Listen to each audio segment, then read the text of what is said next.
call me Crazy Joe, but now they can call me Batman. What up? Welcome back to the Necro Zoo. I am Bones. And in this one, we're going to go ahead and add one more figure to my McFarlane DC Multiverse collection. Now we are ending out the year, and it only seems right to do it with my baby boy, King Shark. Now this is the gold label release.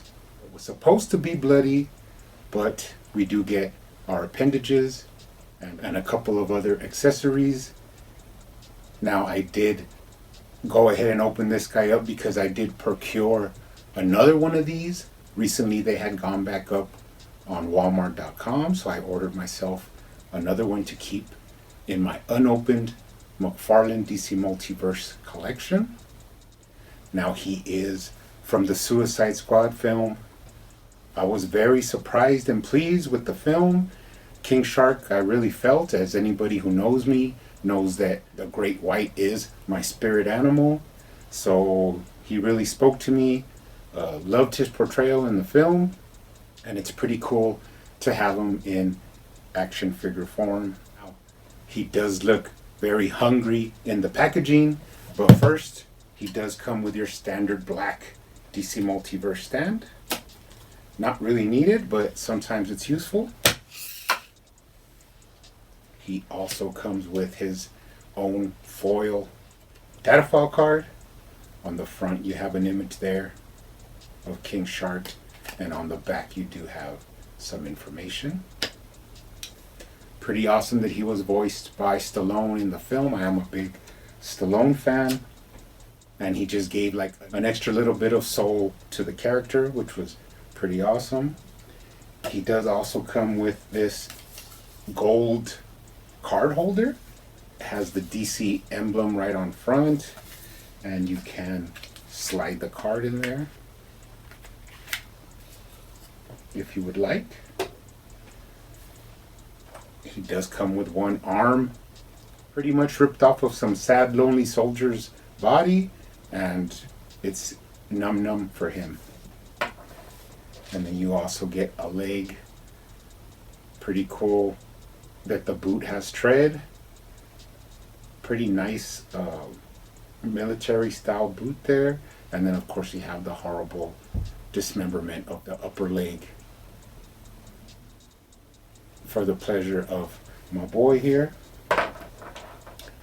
Now let's go ahead and take a look at him. Now first, I think y'all have to give me a minute as I get my first impressions.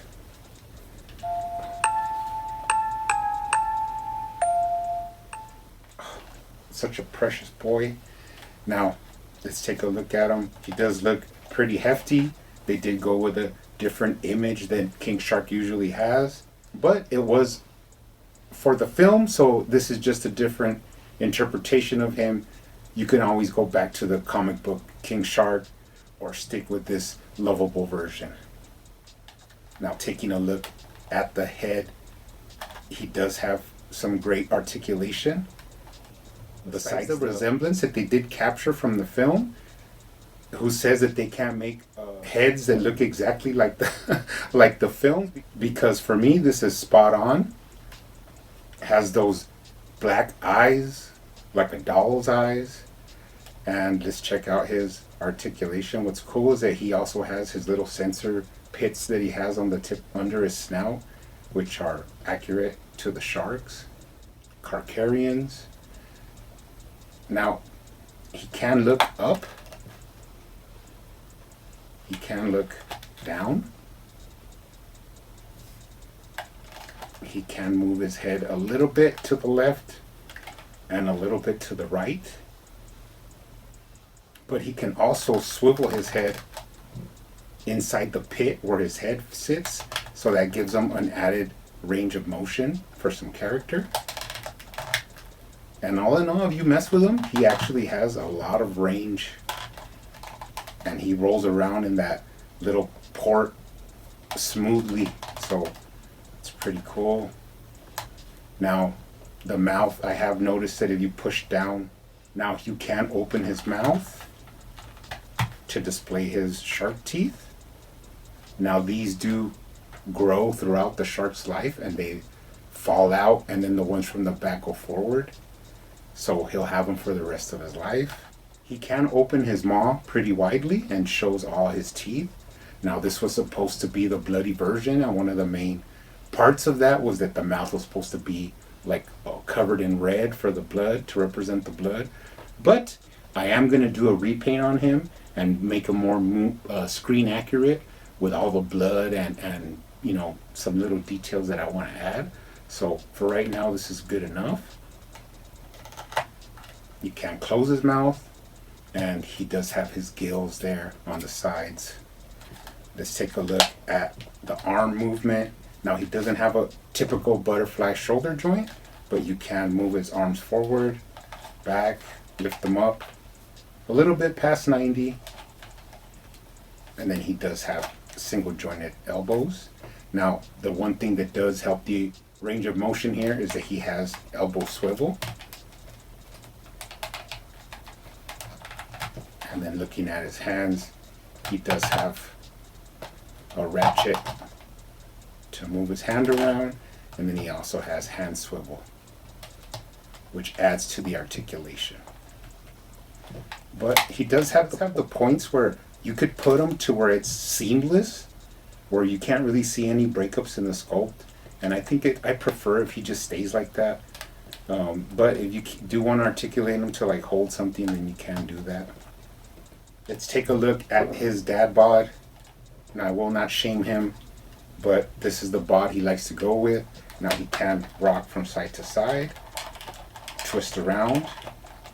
He does have an upper chest swivel, and then he does have a lower swivel at the belly. And then you can twist him to put him in some cool poses.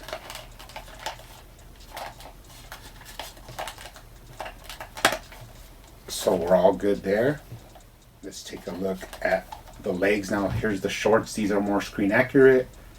And as everybody knows, he has minimal articulation in his legs. And if you've seen him run in the film, you know that he doesn't need to have a lot of articulation, because he basically just like shuffled his feet forward to run. But let's take a look at his legs. Now, underneath the shorts, you can twist his leg. So he does have some forms of articulation under here. And then he does have up and down at his feet. And then he does have rocker.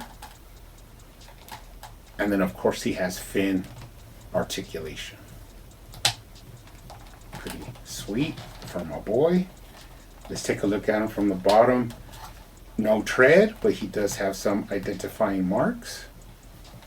Moving up the back, more short sculpt work. And then I love the way his body, like the curvature of his body from the back into his fin, and the sculpt work is really nice. There's just added details in the shark skin that you could see in there, like little crevices and like a fine little kind of sandpaper texture to it. And then of course his dorsal fin there at the top. So honestly, this is a beautiful representation of King Shark from the film. Really enjoying him. He is pretty big, hefty, as you would say. Now there is the Build-A-Figure that I will be building as well, but for right now, this suits my purposes. Now I also have a little soldier, bloody decapitated soldier head to go ahead and pop in his mouth just to have some fun. He is a hungry boy and he's growing, so pretty sweet. Now before we go, I do own the Mattel King Shark, and actually he holds his own. I think weight wise he actually weighs more and he's like broader, but you know, some people prefer this muscular King Shark version. And then I also own the Hammerhead version. So that's a lot of shark. And then before we go, let's look at him next to the Big Boy Bane. because Bane's a beefy character, and King Shark, a lot of substantial size to him. And then just for fun, let's take a look at him next to Swamp Thing, even though Swamp Thing is ginormous, but just to see how he scales out. But anyways, guys, real nice addition to the collection. I will be looking forward to jumping into the rest of the Suicide Squad coming up here in the next couple weeks. But you guys, keep hunting out there, keep collecting, keep customizing, and I will see you on the next one.